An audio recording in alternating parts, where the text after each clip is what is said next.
we're making a podcast. Unorthodox and controversial.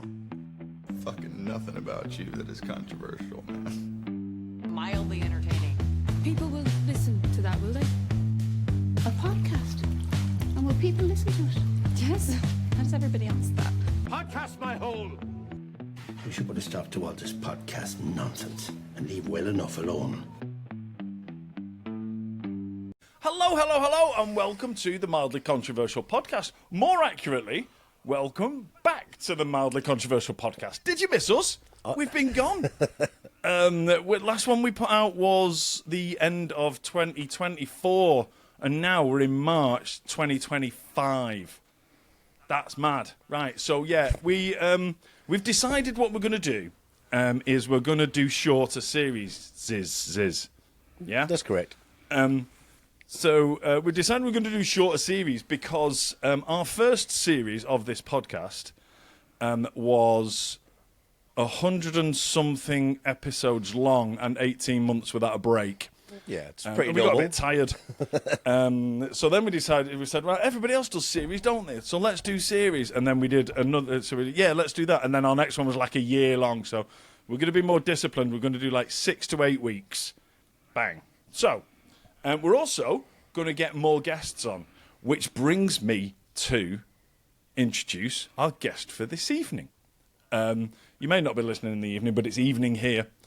Our guest today is Abigoliah. Hello. Hello, is it my turn to speak now? Yes. It is your turn to speak. I didn't introduce you by your surname because I've always known you as Abigoliah. Exactly. I've known you as what? Yeah. Do that again. I've always known you as Abigoliah. Yeah. And only Abigoliah. I know your website is just Abigoliah. Yeah. So for me, you're like Cher. Yeah. You don't need a surname. Yeah. So literally, as you said, our next guest, in my head, I was like, fuck, I forgot to tell him my last name. I know it. But one thing I do want to ask, though, is how do you pronounce it? Shamaun. See, this may have been brought up before, and apologies if you've offended by this, but I'm going to say it anyway. I thought that's what it was, and in my head, are you aware of Lee Francis? No, but I am aware of comedian. Michael Jackson. Shamaun! That's the one. Lee Francis on Bo Selector. When I read it, it was just literally Shamaun, motherfucker. Mm-hmm. So I didn't introduce you as Abigoliah Shamaun, motherfucker, because I wasn't sure of the pronunciation. But I mean, I think that might be the way you introduce yourself on stage from now on. I think that's it's got a certain assertiveness and a certain, I nearly said spunk in an American way, but that's the sort of thing I'm talking about. Yeah. So anyway, we'll stick with Abigoliah. Yeah. We don't have to go through the whole last name. We don't need to do. We've done that. We can park that. Yeah. I could have done this. I was literally just watching all of Abigoliah's videos just before we came on, and you actually introduce yourself as Abigoliah. That's a difficult one, though, isn't it?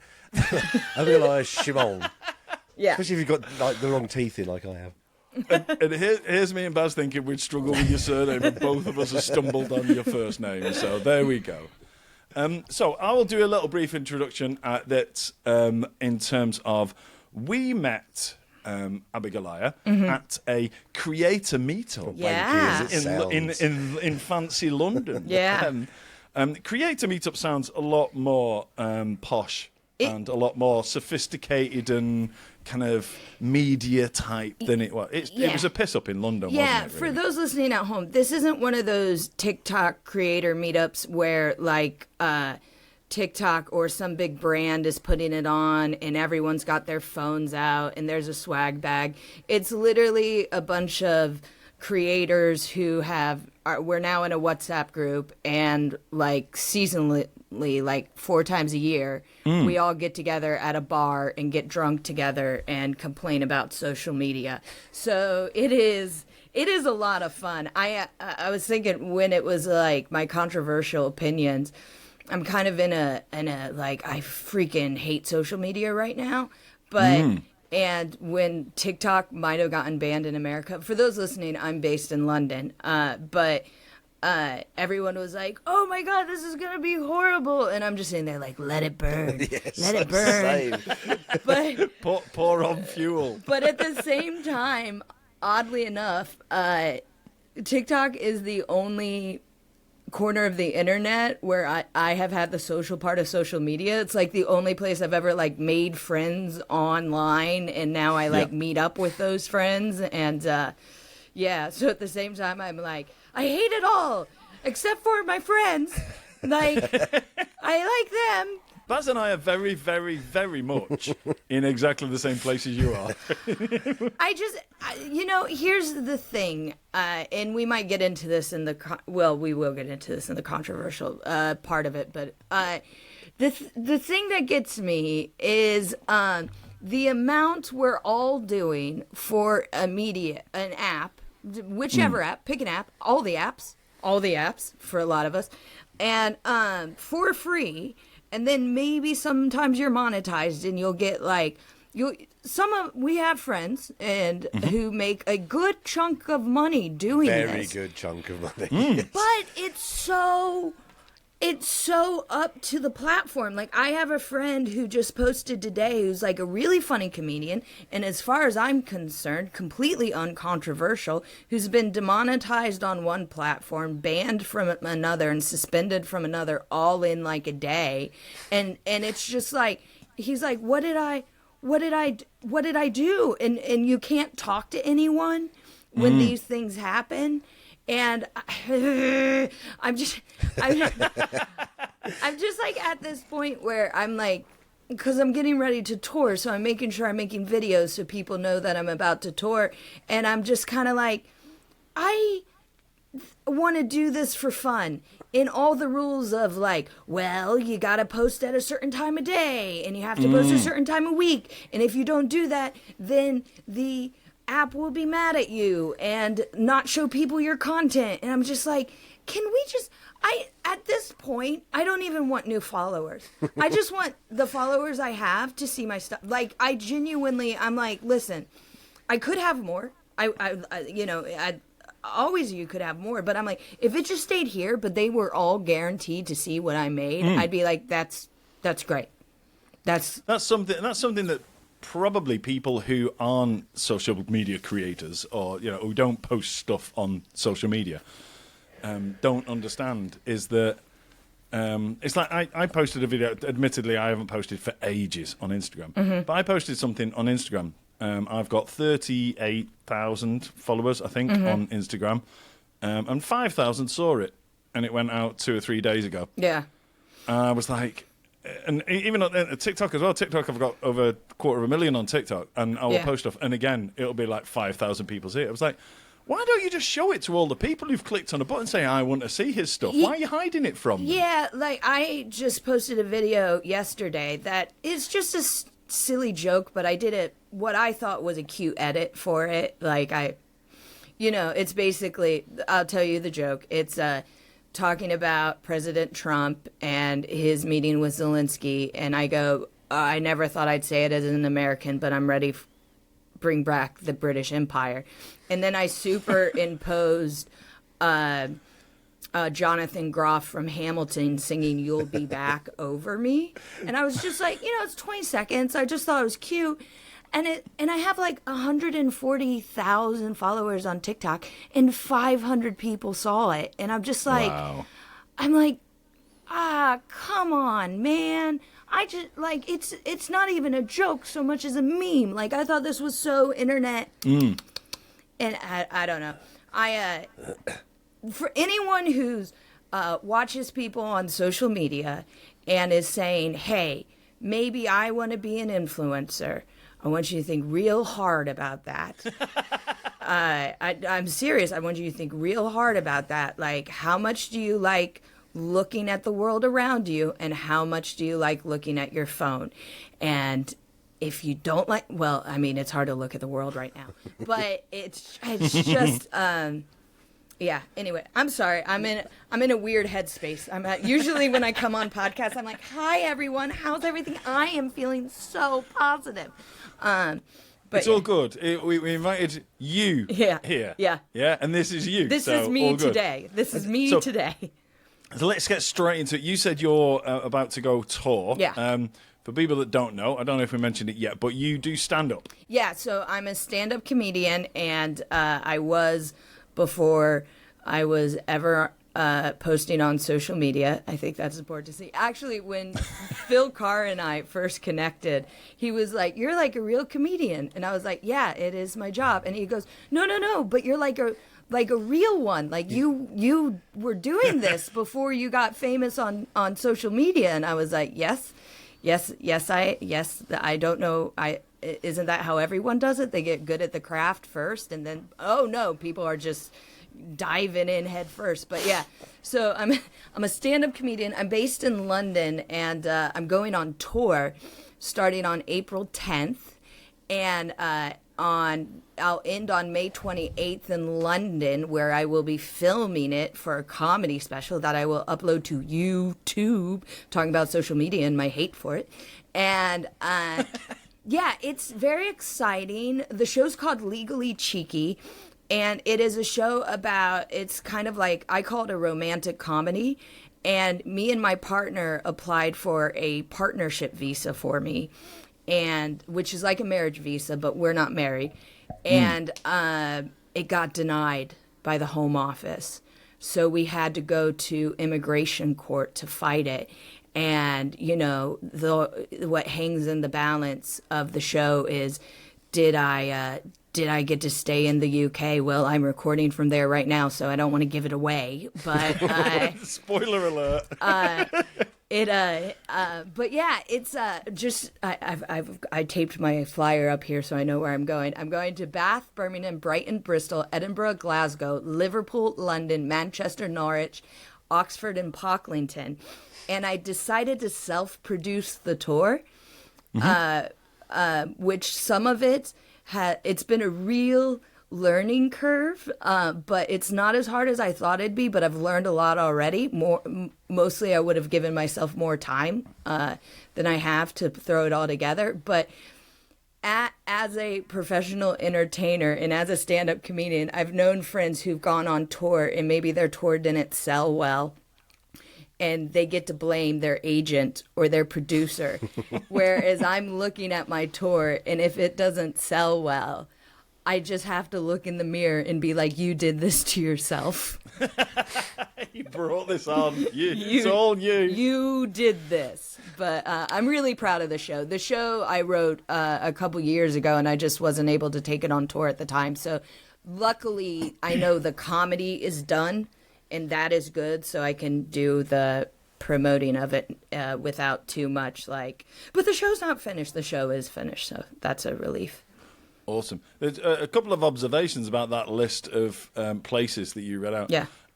It almost sounded like it was in alphabetical order to begin with, which was quite beautiful. It is. So on my flyer, and I'm revolutionizing stand-up comedy posters, is instead of putting everything in the order by the date, so I'm starting off in Pocklington on April 10th.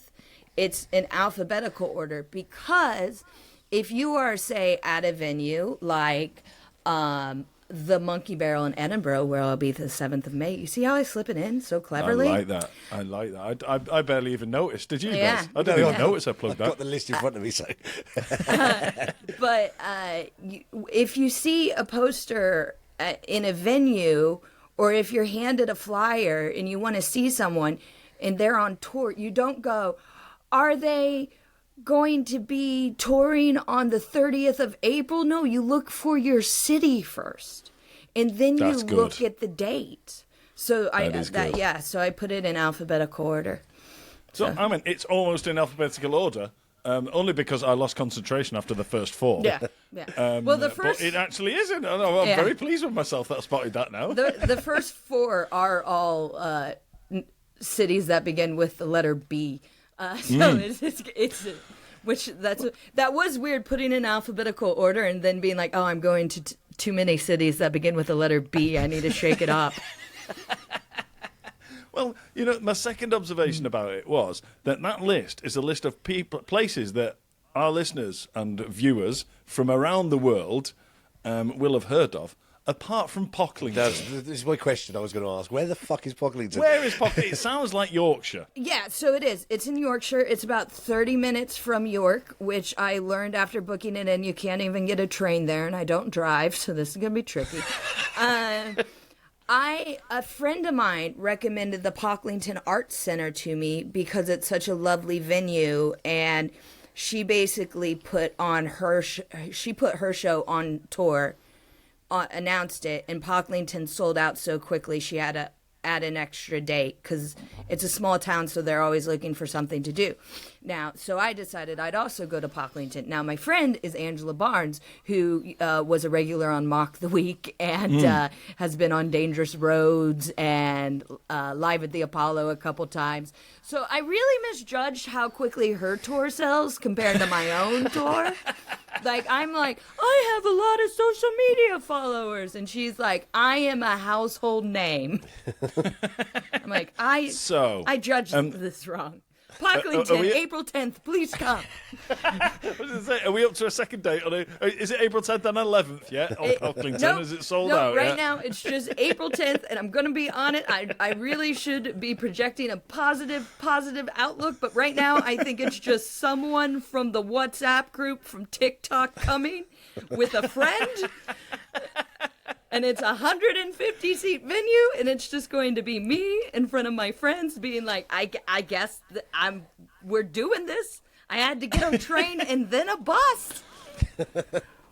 So I think the message there is that if by the end of this podcast you've listened to Abigoliah and you're impressed, you think she's funny, and you'd really like to go and see her, go and see her in Pocklington. Yeah.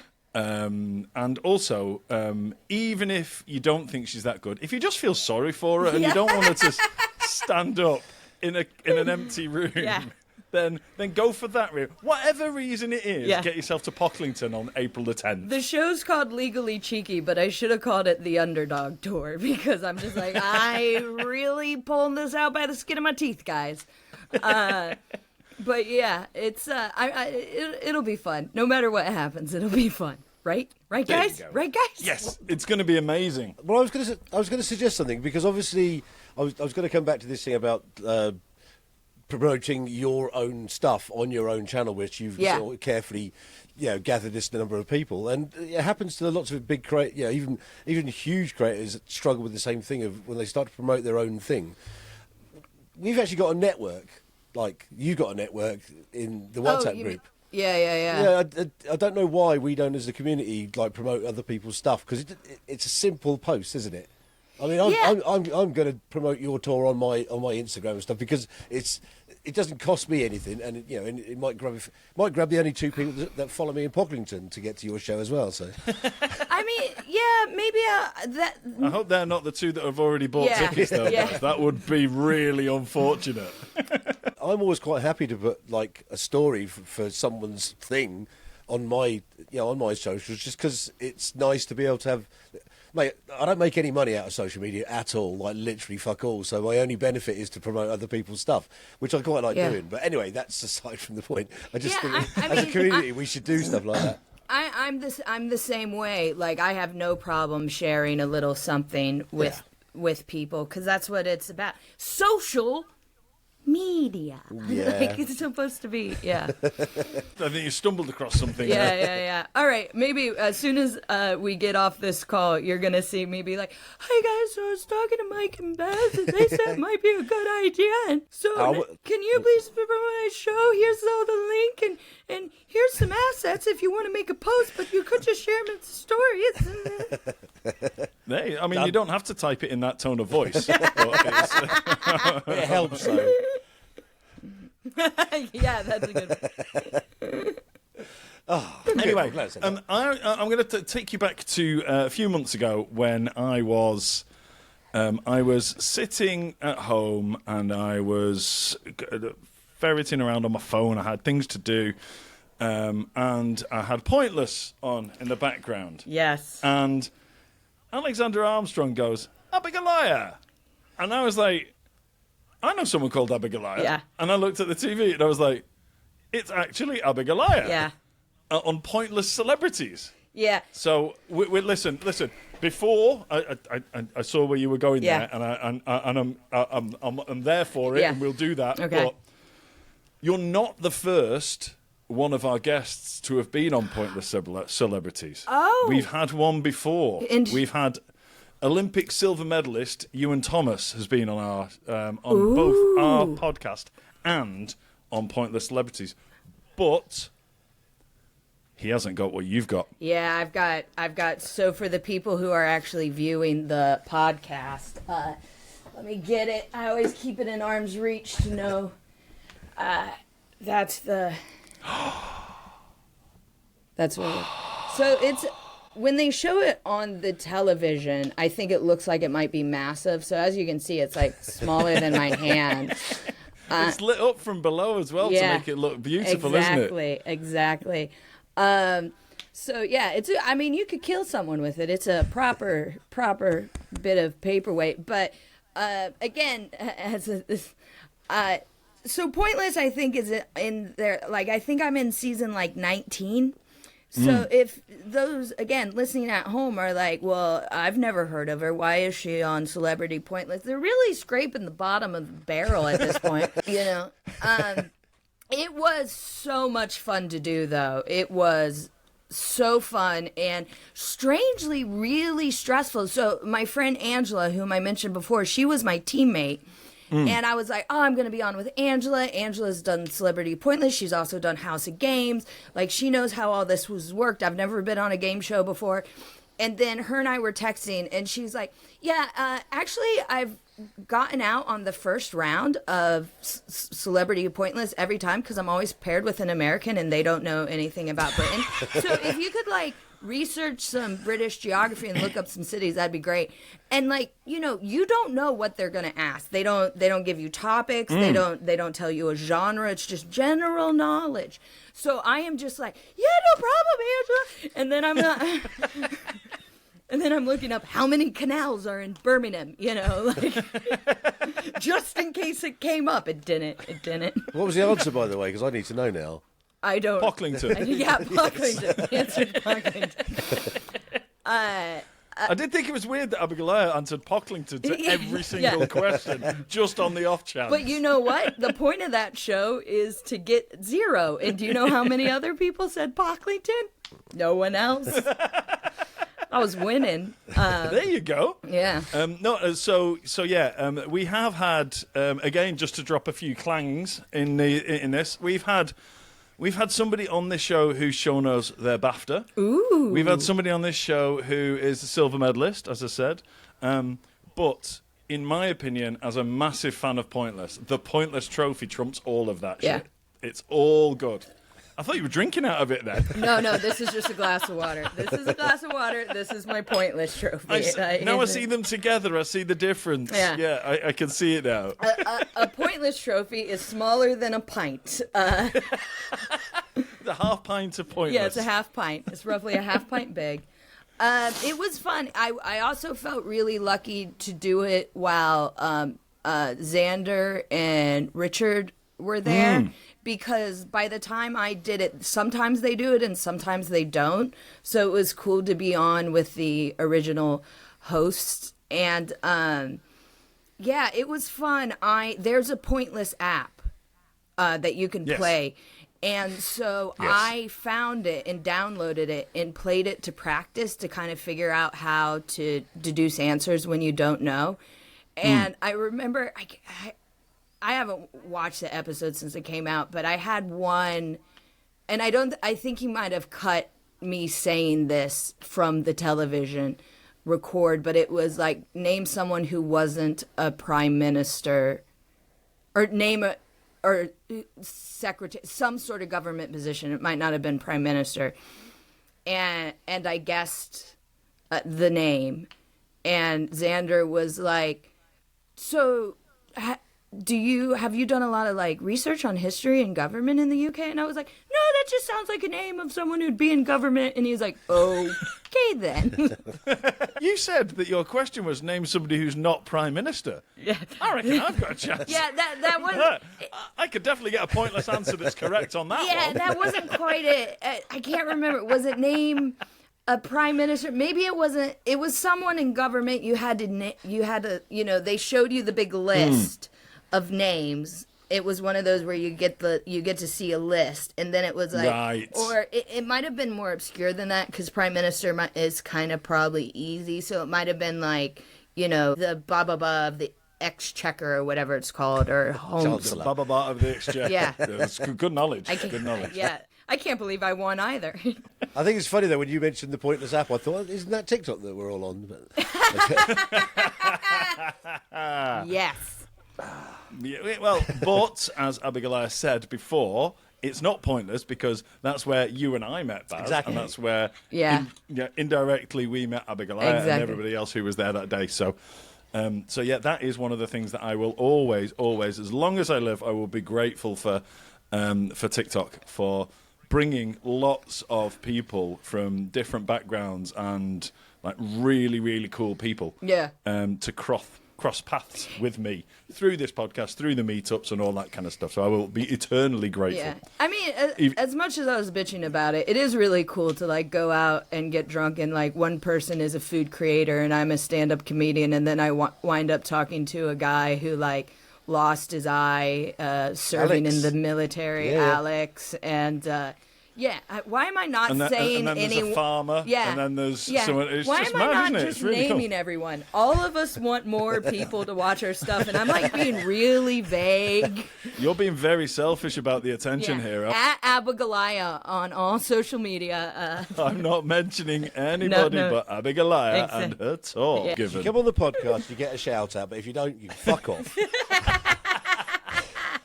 I didn't know that was a rule, Baz, but I'm very, very willing to adopt I think it. it's just happened upon it, Mike. So speaking of podcasts, I knew you were a stand-up comedian, but I didn't know you did a podcast. And you've been doing a podcast for almost as long as we have. Have I? It doesn't feel like Yeah. Well, when you said 2022. okay, I'm glad you know because we don't keep track. Extensive research that I did about 3/4 of an hour Yeah. before we started Hey, recording, which is when I do all my research. That's what I do so for don't be my offended. podcast. First of all, when you were saying you guys took a break and said you'd be back in 2025, Joe and I did the same thing. We finished in November and we're like, we'll see you on January. We just recorded our first episodes. They'll be out on Friday. Like, it's just... There you go. If the content is free, you'll get it when we want to do it. Exactly. But so I do a podcast with my friend Joe Wells called Neurodivergent Moments. Joe is autistic. I have ADHD.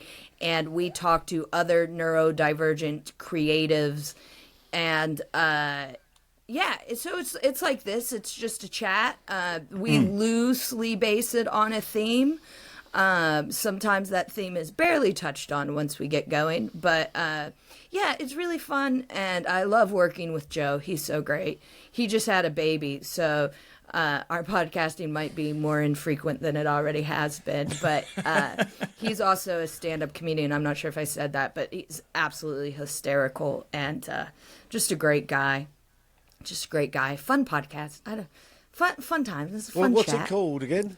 Neurodivergent Moments. See, that's memorable. I can remember that now. Well, you say that, but you did ask her to repeat it about a minute and a half after she first said I know, but I it. wasn't listening then. I'm listening now. This is the thing. So the idea is at the end of the podcast, we always ask our guests for a neurodivergent moment, and we read listener neurodivergent moment. So it's like that moment where, like a silly moment in your life when you realize that your mind might be working different than a neurotypical person's. So like one of my favorite ones, oh my God, is we had this girl named Ella on, and she has a day job. And over lockdown, they had a breakfast meeting on Zoom for her job. And so she took that quite literally. So she like got some porridge and some toast. and like an orange juice and a cup of tea. And she set up her camera and she made sure the breakfast was in the shot. So like she did the assignment. And then she gets on this Zoom meeting and she works in like mental health. So it's like a very serious meeting. And like everyone else is just sitting at their desk like you do on a Zoom call. And she's just got this porridge in the shot that's slowly going cold. And now she can't eat it because everyone's just like, okay then. I love that. That's just how her mind works. Yeah. Just took it completely literally. Yeah. Do you know, one thing you mentioned about ADHD, I want to talk about that briefly, is that as somebody who has ADHD, does it annoy you that everybody claims they've got ADHD? So I was diagnosed later in life. So I was diagnosed in 2021. And then I started a podcast about it. So I'm the problem. It's me. It's like you discover this thing about yourself and then you just want to talk about it because you've just learned it. It's like I used to be a yoga instructor before I was a stand-up comedian, right? So I thought yoga solved everything. And I always wanted to talk about yoga because I was really into yoga. And kind of when you learn you're ADHD, autistic, or any of the other ones, you start learning about it and you want to talk about it and things start making sense. So you kind of become obsessed with it. The classic example is like vegans are always banging on about being vegan. It's like, well, they're just asking actually if there's cheese in that. But like, I can see where it seems like they're always talking about it. It's like, it's hard for them to find food, the poor creatures. But so I think a lot of people who got diagnosed later are just on this like self-discovery journey, so they talk about it a lot. Like I said, like me and Joe started a podcast, and we got a book deal off the podcast, which is very exciting. Nice. Yeah. So, but that won't be out till like next year. So I'll be back on the podcast. Yeah. Come back to plug that one. Yeah. We'll be there at the significant time. That's a significant time after your tour, which starts in Pocklington on April the 10th. Exactly. We need to come to the book launch because we like to go to book launches. Yeah, we're good at book launches. Oh, cool. Yeah, I mean, we network well. We've only written about half the book, so we haven't figured out what we're going to do for a book launch. But I definitely want to do something. Well, if you've only done half the book, we'll only come to half the launch. Great. Or one of us will come. Great. Well, I was going to say, I'll just proffer up ChatGPT and we'll get it done in an afternoon, so it'll be fine. Yeah. There you go. There we go. There you go. Lovely stuff. No, the reason I mentioned ADHD, and ironically, the reason I said, doesn't everyone bangs on about having it when they don't? I suspect, and it's been asked of me many times by people in my family, if I think I have ADHD. Same. So like lots of the things, into like have you seen the Bryan Cranston video? No. Of where it's like, I don't know what show it's off, but I think it's something like this, a light bulb's gone. So he goes to a cupboard to get a new light bulb, and as he pulls the cupboard, the shelf starts to move. So then he goes to get something to fix the shelf. Yeah. And then one of his things is missing. So, I have to go over here and do this. And then, anyway, his wife comes back and everything's everywhere. Yeah. And he's not fixed the light bulb. That is the way my mind works. Yeah. I will just go and the number of, we've got one of those coffee pod machines. The number of times one of my family will bring me a coffee.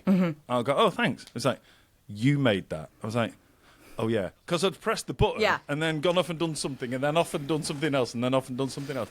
But there was also, I read this thing about something about like craving validation as well is part of ADHD. Well, we're all there, aren't we? So you're just, clearly on social media, that's what. So, I suspected. One thing I did want to ask, though, is benefits of having it diagnosed, because I kind of think I might have it. And I'm just thinking, if I just kind of think I've got it, and it's just, in my head, it explains a lot of the way I am and the person that I am and why I do things, I'm okay with that. Is there a benefit from going and getting tested and getting actually actually tested for it and confirmed, or am I all right just in my happy little world going, yeah, I probably am? Yeah, so one thing that's come up a couple of times between me and my partner is ADHD autistic, and he thinks I'm also autistic. And I kind of ignored him for a while. Now I've had enough people be like, you're both, that I probably am, and I don't feel like right now I need to seek an autism diagnosis. What getting diagnosed can give you is, for ADHD specifically, if you feel like you would like medication, it gives you, of course, access to that. What also it can give to you is you now have a piece of paper that says you have a disability. Both ADHD and autism are categorized as disabilities. Therefore, certain allowances can be made at work, at school, specifically kids. I know a lot of parents are like, I don't want my kid to have a diagnosis because then they'll be judged. What they'll get is more time during tests.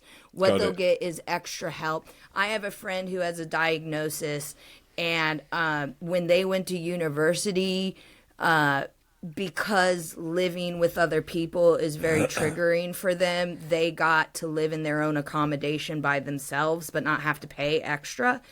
So there's government funding for certain disabilities. I am not applicable to them because I am not allowed to collect public funds as an immigrant. But so there's that. The big thing about what a diagnosis did for me personally is it gave me some answers. And then with those answers, it's not like, and then I fixed all my problems and I got on medication and now I'm a full functioning human. Like, that's not how it works. But it's made me understand why I am the way I am. It's made me understand that, like, yesterday for 12 hours straight, I sat at my computer and did work, and I couldn't stand up. I couldn't look away from my computer. I just like and doing all the typing and editing and emailing. Today, I'm like, it's like I have a hangover. I can't function, right?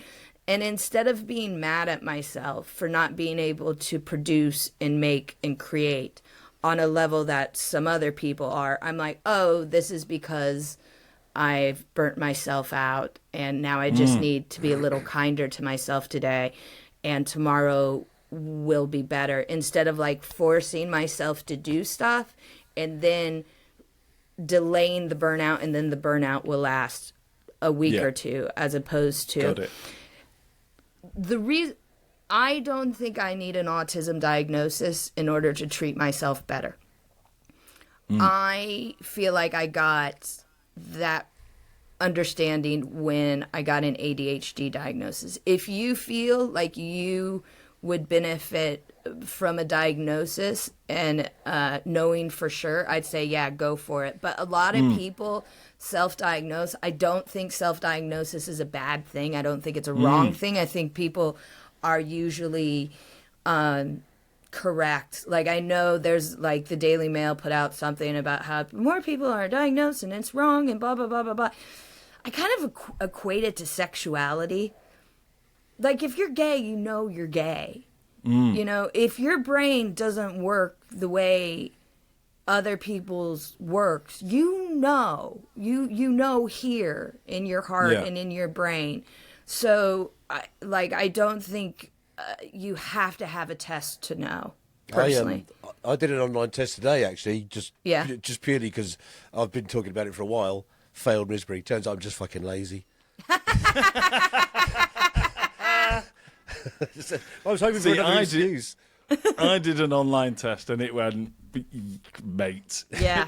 Stop kidding yourself. I got 22%. I know it's an online test, and I know it's probably to get me to sign up for something and this, that, and the other. But even sitting there and having people in my family go, I think you are.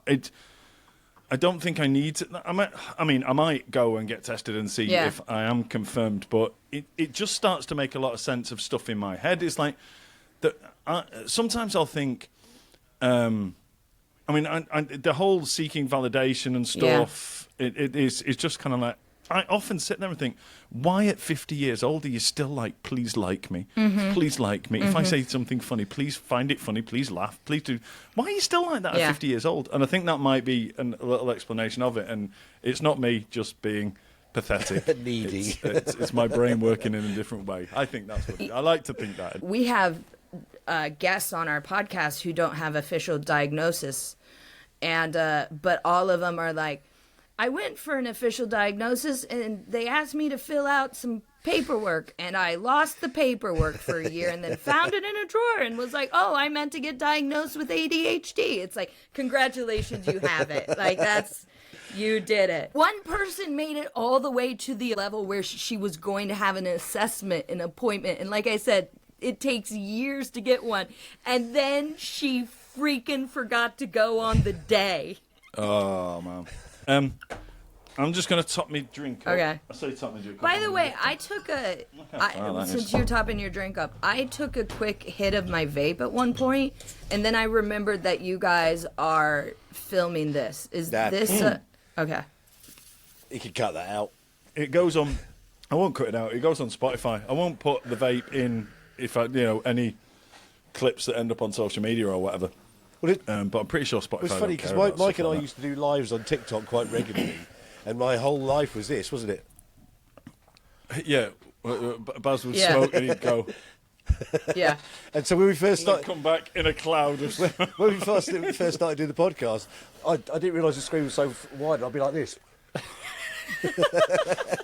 Baz would go like this on a TikTok, he'd disappear, and then he'd come back with a cloud of smoke, like a shit genie, do you know what I mean? It's like That's really slowly emerging in this cloud of smoke. I love that you're creating your own fog machine over there. You're like a proper metal band. There we go. Right. Okay.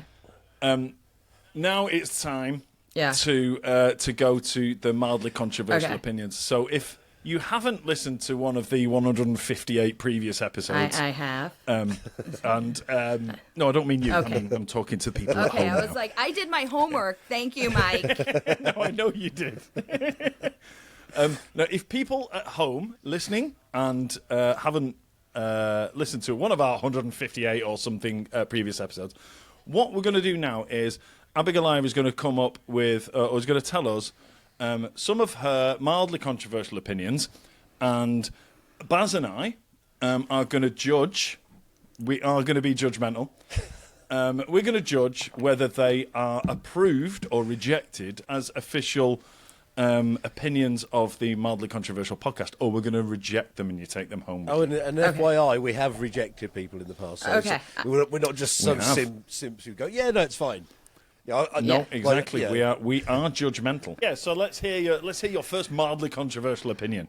People who complain about getting older are lame and stupid and need to get over it because getting older is awesome. Is that even me, by the way? No. She was definitely looking at you when she said it was. Yeah, I was. No, so you guys are a little older than me, but this is the year that I turned 40. Just a little. I mean, you can't tell. Factual. It's because Not rude, that's fact. I haven't grown in my distinguished beard yet. But this. It'll come. Yeah. This is the year that I'm turning 40, and a lot of my friends are around my age, and I'm just so tired of and again, because I work in comedy, listening to comedians tell jokes about like, oh, I used to be able to go out and drink as much as I want. And it's like, no, like, let's look at this realistically. It's not that I can't drink as much as I used to. It's because I don't choose to drink as much as I used to. Like, I have seen the sunrise from the backside my entire life. Like, I've watched it from the night. I've never seen one from the front. Like, you just like your perspective of everything changes, and I don't know. I'm just so tired of hearing people complain about getting older when what they're complaining about is not something they even want to do anymore anyways. Like, oh, when I was younger, I used to be able to run a mile in 8 minutes. I'm like, do you want to do that? Do you want to? Is that what you want to do today? run a mile in 8 minutes? No, you don't. Like, it's just like, I don't know. I've kind of enjoyed getting older, and I think it's offered, like, you know, I own a couch. You know, people are like, like, I didn't finish that sentence, but that is like, I own a couch. Just Sorry. like, I thought that was the peak, your peak. I was going But to you say, know, I've made it. when- stop fucking showing off, will you? when people are like, oh, I apologise. miss being in my 20s, I'm like, you know, a couple years ago, Tom and I bought a couch that cost $3,000.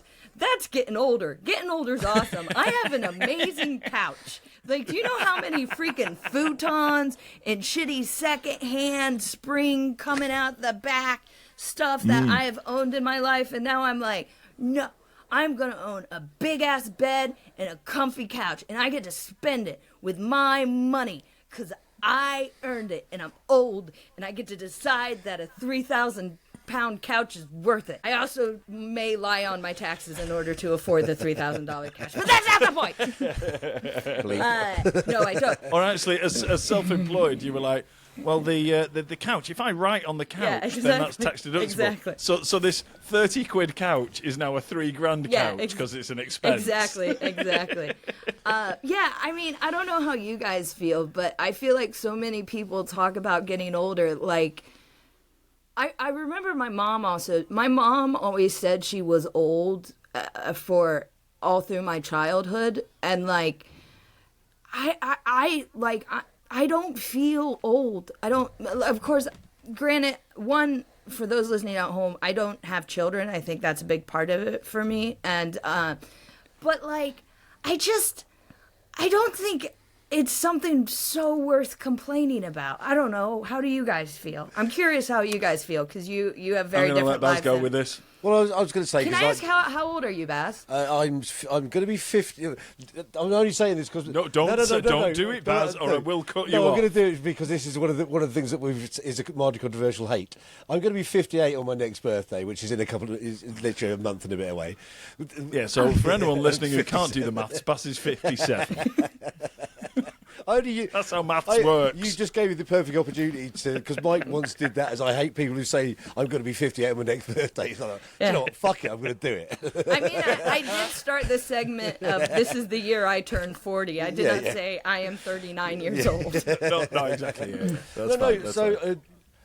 So it's kind of weird because I've always fought against, like, I'm like you. I think you should never just kind of go, oh, I'm too old for this, I'm too old for that.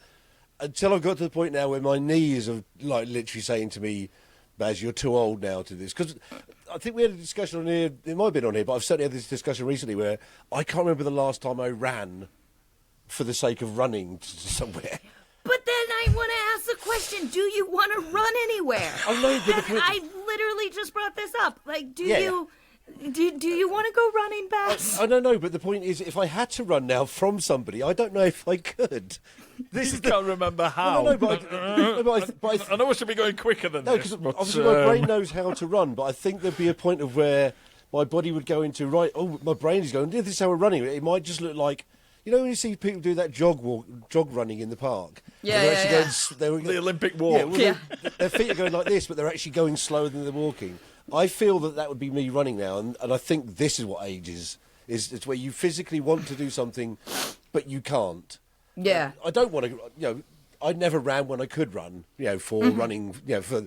You know when those people go, I'm going out for a run, I'm like, what's fucking wrong with you? Yeah. Why would you just go for a walk? Because it's much nicer, and you get to see more. But the point is just like, I've got to a point now where I am actually saying, oh God, this is what age is. This is the real wear and tear part of your life. So I do agree with you. I hate when people say they're too old to do something when they're not. Yeah. But I also think there is a point of when I'm reaching a point now and going, oh shit, I don't know if I could physically do that now. It's like I used to do a lot of these jumping videos, and I went to make one the other day, and I was like, fuck, my ankles are too old for this shit now. Oh. And it was only 3 years ago I was making these things like every day. Yeah. And Maybe it's because you stopped jumping. Well, you- there is the you- point There now you as go. well where I'm now doing that thing, and this is where I've reached my life going, right, what do I need to do to kind of go, what are all the things I should eat now to make myself healthier?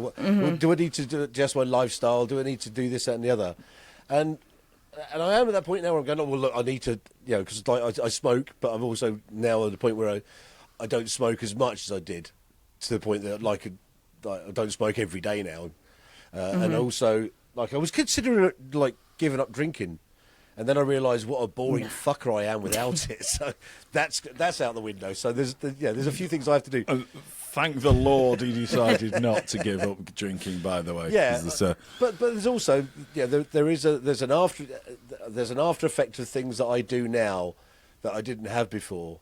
And I hate to admit it, but then I've got to the point where I am testing things that I've done when only a couple of years ago. And I think that thing of the aging catches you up quite quickly. Because But I think, Baz, if I can kind of chip in on your opinion before I give mine, you don't bitch about getting oh old. God, no, I love it. Because as we said before, I'm worse. Don't act like it's not like you've all of a sudden started wearing old people's clearly old people's clothes. Yeah. You don't act old. You don't moan about being old. Yeah. I think Abigoliah was talking before about people who bitch about getting old, and we've spoken about this before on the podcast. And it's like getting older, and this sounds twee as fuck, but getting older is a privilege that so many people aren't afforded. So loads of people are going, oh my God, I mean, I'm, my hair's going grey, I'm losing it, and my hair, not like everything in life. But that's all part of it. Do you know what I mean? Before we move on, it just shows that I'm living longer than people who didn't end up looking like me. I hate the people that moan about modern stuff, going how shit it is. Oh, do you remember back in the day when it was so much better? And you're like, fuck off, we didn't have the internet. The internet's brilliant. I never had an iPhone when I was 15. So I hate people that moan about modern stuff. They can fuck off. I think you're touching on something really interesting, Baz, because you've noticed in the last couple of years a real change in your body and what it can do on a day-to-day level. I think what bugs me is listening to people complain about I'm 57 years old, or I'm 40 years old. I can't wear that anymore. Or, I can't go here anymore. No, that's not going to happen. This idea of once you reach a certain age, you're not allowed to have a certain kind of fun. Yeah. Or I think, But what do you think, Mike? Did you have something to add? I think getting old is a privilege, and I'm the same in that, like I say, Baz clearly, for anybody who's watching on Spotify, people can see that Baz isn't sitting there thinking, I'm 57 years old, I shouldn't be wearing stuff like this. Because he is, right now. No, and I'm the same, and I'm just kind of like,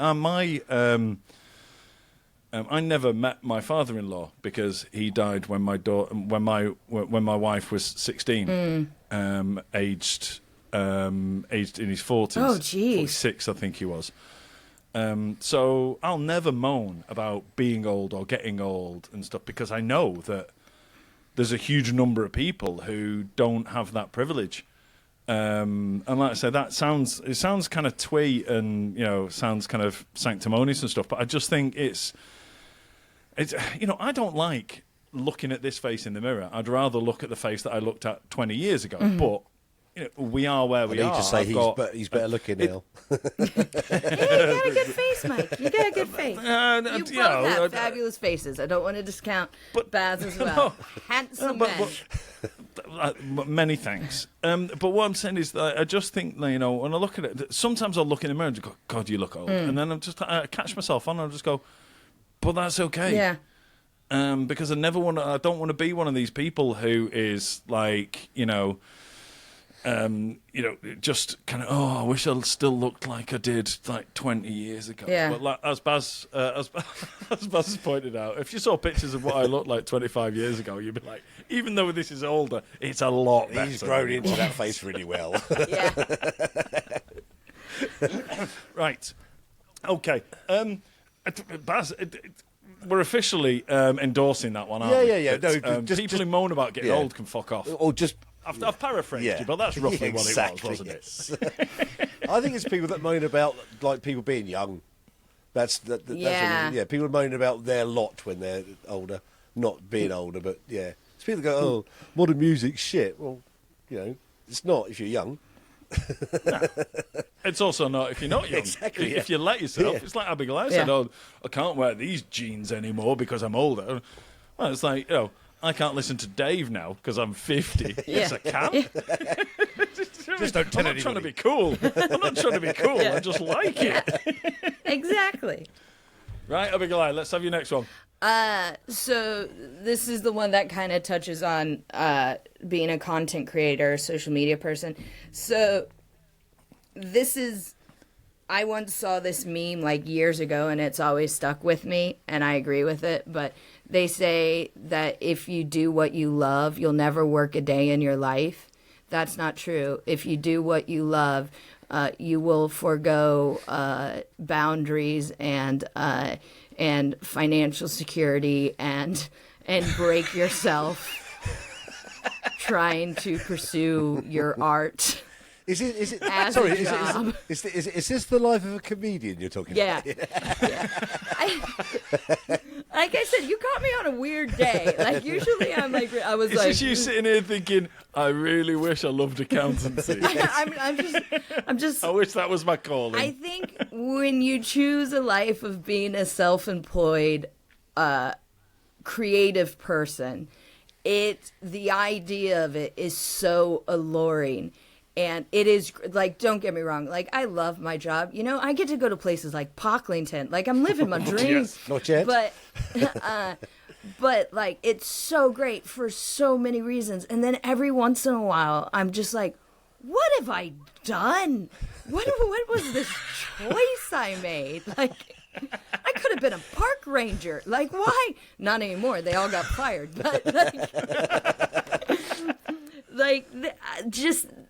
I think being self-employed when you're not, it sounds like the most freeing thing ever, where in reality it is as restrictive as it looks freeing. It's just restrictive in a different way. Yeah. Does that make sense? Yeah. And then you just have guilt. You have guilt all the time. Oh, I should have done this. Oh, why didn't I do this today? Oh, maybe I should have saved some of that money for rent and not bought the expensive couch. Like, you just, The couch is worth it, though, right? The couch is worth it. It's a beautiful couch. It's a Timothy Alton couch. I mean, if you can't afford your rent, your couch might be where you're spending your time. To be fair, do you know what I mean? So it's good investment. Exactly.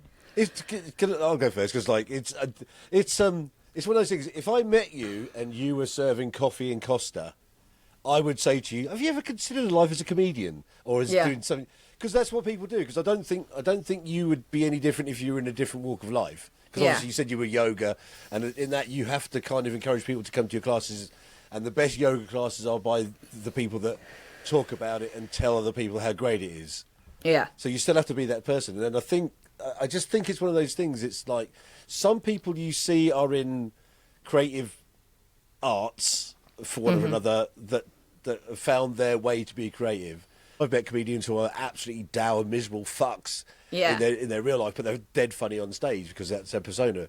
I get the impression from you that, like, you chose comedy because you do it all the time. Yeah. Yeah. And I'm generally, like, I know, like you said, you caught me on a weird day. I'm, like, naturally an optimistic person.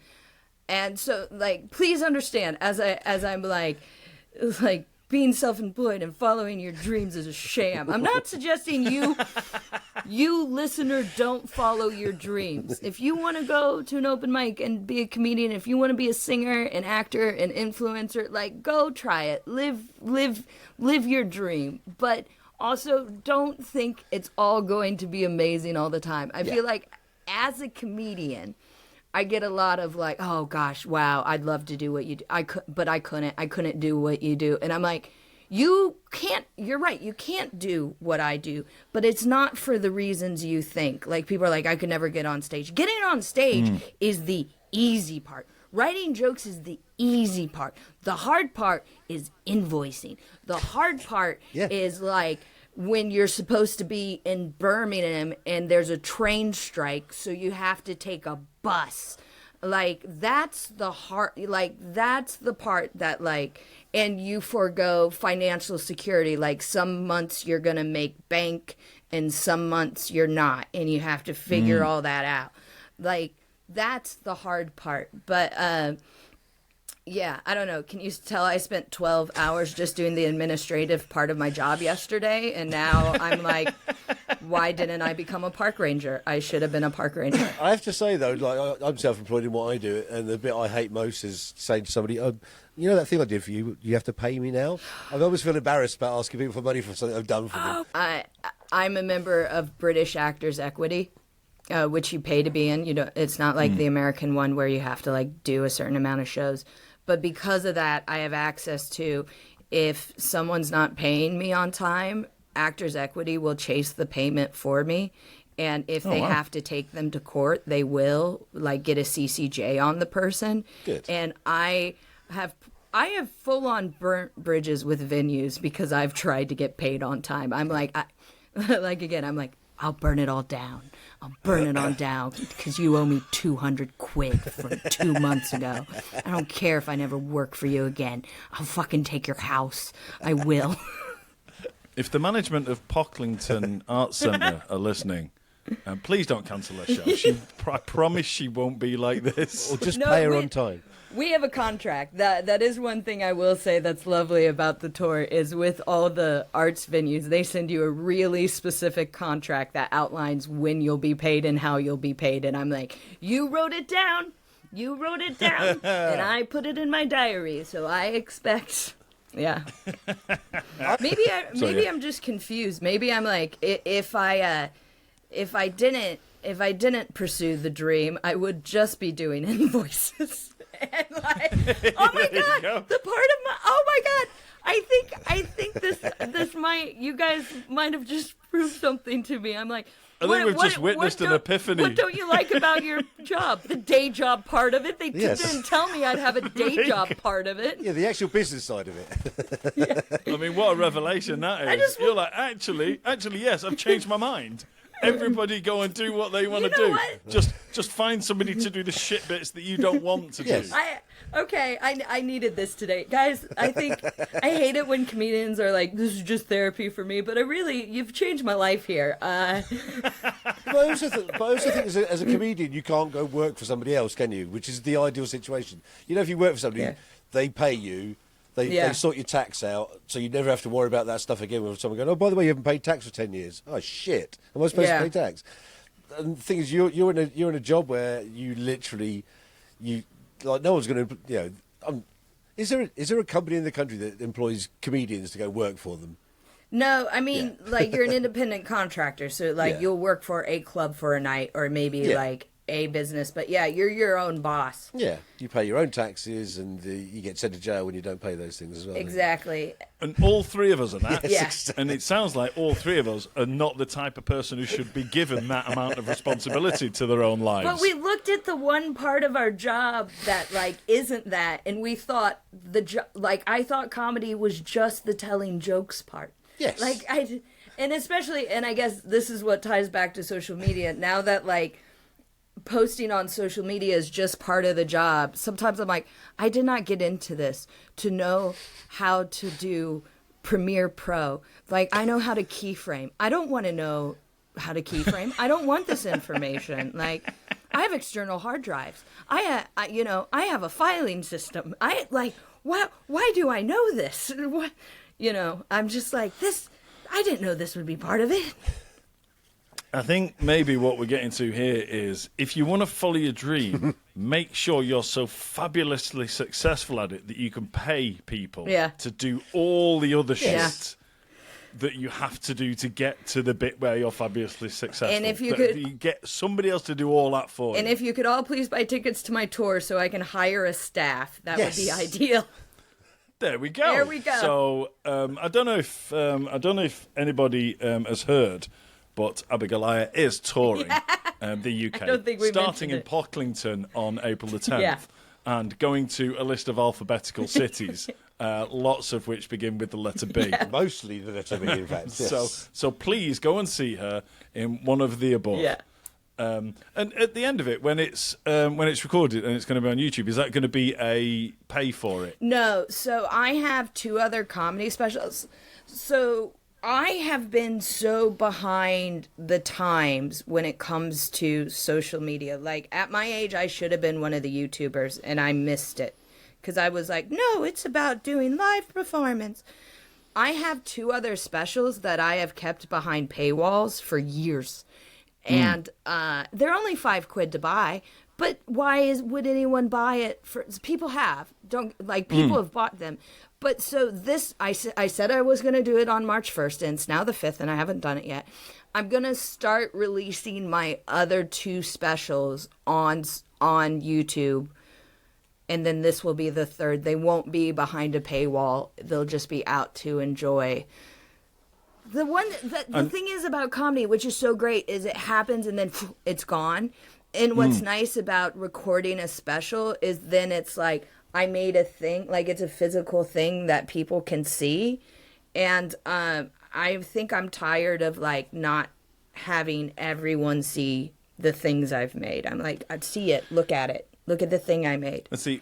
Where I was going with that is that it's obvious how people in Pocklington and other cities are available can support you by coming to your shows, buying tickets, coming to your shows. But we have viewers and listeners from around the world. I think like 40 to 45% of our audience is in the States. Okay. So I was just thinking, is there something they could buy or something? I'll tell you what they should do. Here's an idea.